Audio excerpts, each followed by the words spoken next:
Well, hello everyone and welcome to Momentum channel. My name is Mo, and in this video, we're going to be taking a look at our portfolio, investing in the stock market passively, currently sitting at over $500,000. We're going to be also talking about the power of compounding by reviewing a few articles related to passive investing, taking a look at compound interest calculators, and a few other topics that I think you're going to enjoy.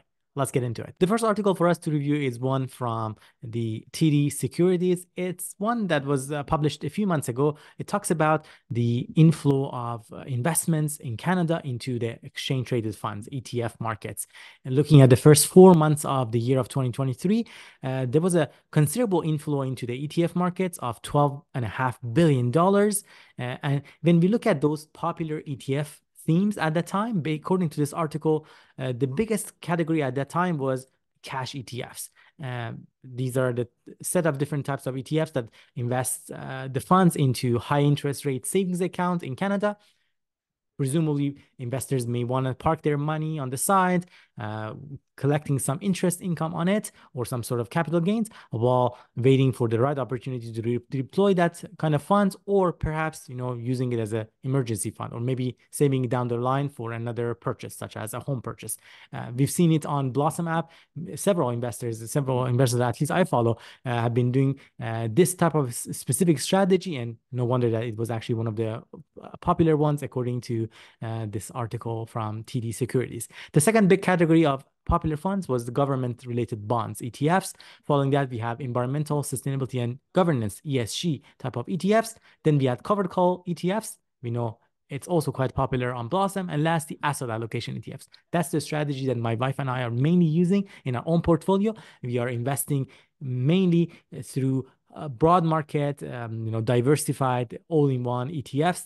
Majority of our holdings is in 𝗋𝐻𝐈𝐖. It's one product offered by BlackRock, but there are other similarities to that, similar type of funds for investors who are interested. I've made a video a while ago talking about the ultimate guide to ETF investing in Canada. The other article that I want to share with you is one from Fidelity Investments. And here they talk about the power of compounding growth. In order for them to talk about the how compound growth can be really game changer, they provide an interesting example. They say, let's say you invested $10,000 and park it in an investment yielding an average of 6% return a year for 30 years, and you didn't touch it for 30 years. At the end of that period of time, your amount is now growing to close to $57,000 plus, excluding taxes and inflation. And of that amount, without you adding any penny to it, close to $30,000 of it was actually from interest that has been accrued over time through that power of compounding, which is quite considerable. Almost half, in fact, more than half of it amount is actually because of interest. Now, if you had done this investment for a longer period of time, so let's say if you had started about 10 years earlier and you had more time to continue to invest, this amount would now grow massively, a lot more. That 10 years is going to make a huge difference. In fact, the amount is going to grow now to 102,000 plus, and a large portion of it, close to 69,000 of it, in fact, is from the interest. For those of investors who are in Canada, there is this website that I love. It's called getsmarteraboutmoney.ca. It provides you a free compound interest calculator. And let's put in some numbers just to show you the power of compounding. For instance, if you have been following our journey, you know that currently our portfolio size for my wife and I is sitting at close to $550,000. Say that's our initial investment. And let's say just the most basic case, we are not going to add a penny to this portfolio whatsoever. Let's just sit it there for a while, and we're going to continue to invest. Assuming we get a return of average of 7%, which I think is quite decent.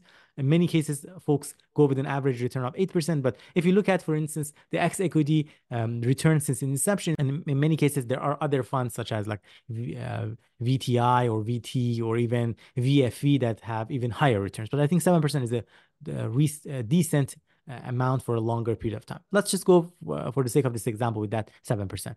And assuming we don't add any money, the compounding being on an annual basis, if we did invest for only 10 more years without touching this portfolio, letting it sit on the corner for 10 more years, let's see what happens after 10 years. And if you hit calculate, you can see that within 10 years, this same amount, without even adding a penny to it alone, is going to grow over $1 million just in a mere 10-year time period. And of which almost half of it, 531,000 of it, is actually pure interest. the remaining part being your actual money, and the remaining, of course, the $531,000 being your interest. Now, what happens if we did this for a longer period of time? So let's say we did this for a period of 20 years and didn't touch that. The same 1 million is now over $2.1 million. Just massive. Shows you the power of compounding over time, patience, and giving it enough time for the amount to actually compound itself over time, given those average return of 7%. If you are new investors, you might not have such a considerable portion of amount to invest. So let's say you are just 18 as an example, and you want to open your first TFSA account. Say you manage to find somehow, based on your jobs, some support from your family, manage to deposit that first $7,000 into your TFSA account, which is currently going to be actually the contribution room next year. If you deposit that $7,000 and don't add a penny to it, still managing to earn that 7% interest rate annually. If you did invest this for, let's say you're 18, how about if you did invest this for, by the time that you get 50, you don't even touch anything, you don't add a penny to it, that would be 32 more years. From 18 to 50, that would be 32 years. By that time, this amount is indeed going to grow over the span of 32 years to the total amount of $61,000. I know it's not the greatest amount. You might say, oh, $61,000 in 32 years is not going to go somewhere. Sure, that's true. But remember, you didn't even add a penny, which I think is unlikely. Most likely, as soon as you get a job, you would be able to at least do the bare minimum, assuming the TFSA contribution room even stays at least at that 7,000, not even grow, which is highly unlikely. There is a chance that it's going to be indexed by inflation. But let's just say 7% for the next 32 years. It stays at that point. In this case, let's say you're contributing at least that $7,000 on an annual basis. What happens is that if we do this and kind of run this simulation, you would see that after 32 years, with that initial $7,000 and another $7,000 added every year, you're getting closer to $832,000. Now you're getting somewhere, quite a decent amount of money by the time you get to age 50, only with putting aside $7,000, which honestly, once somebody gets their job and starts earning some money, I don't think it's really far-fetched. It's definitely something that's possible. You can definitely play with this compound interest calculator and do some interesting cool things with it. You can play with it. It's like, oh, how about if, let's say, in this case, I don't want to actually deposit 7,000 annually. Instead, because I'm working every month, I'm going to put aside, let's say, $1,000, which equates to approximately $12,000 a year, as we talked about. What happens then? So let's see, still with the same situation, after 32 years, your amount is going to grow to close to $1.4 million, of which over $1 million of it is pure interest from the compound interest. Really, I hope this calculator shows you the power of compounding and why it's so important for you to get started earlier. And ETFs are considered to be some of the safest ways to go about it, particularly if you invest in broad market index funds, which are low cost and gives you exposure geographically diversified to the entire stock market. For me, speaking of that geographic diversification, right now we are definitely over than $500,000. You do see how much is our realized gain. These are some of the profits, profits that we got from our portfolio when we sold some of our previous stocks. At the time, we were using a down payment and whatnot. If you look at the amount of dollars that we've invested in this portfolio, how much we've put in, given this current circumstance, and how much is the current value, you do see that our portfolio is showing to be up by 11.6%.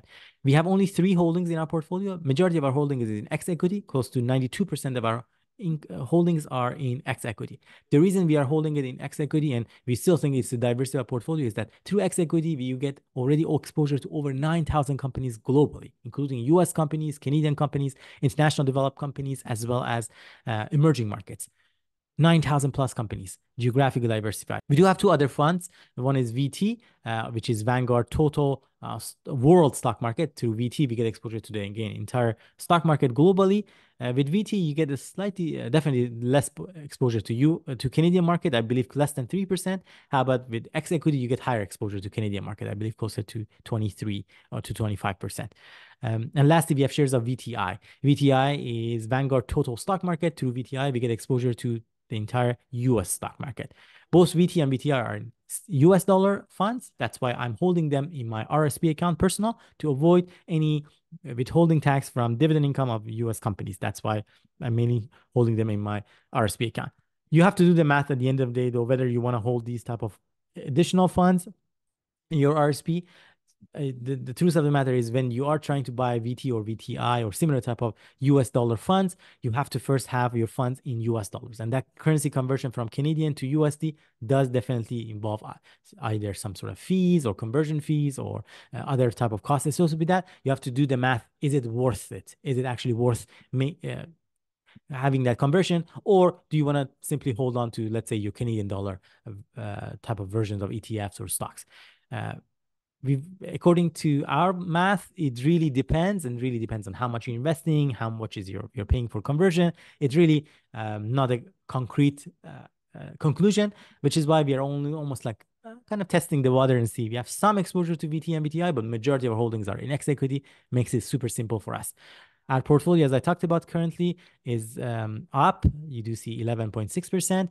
Our biggest return is for VTI at 8.9%, VT at 6%, and X equity at 3.5%. The reason that our overall return is higher than the returns that you see for each one of our single holdings is that, we've had some profit taking, and those have to be also taken into account in terms of how much we've deposited versus how much we have left out in our account. That's really plays a part when it comes to those calculations as well.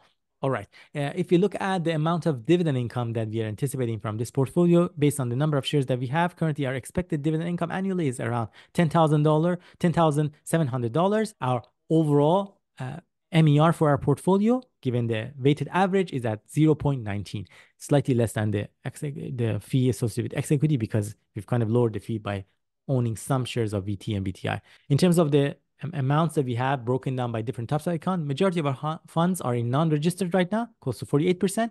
We have also some funds in our TFSA at 27%, and 25% of which is in RSP. For me personally, I've maxed out my TFSA and RSP. For my wife, she's almost maxed out her TFSA. She still has some room in her RSP account.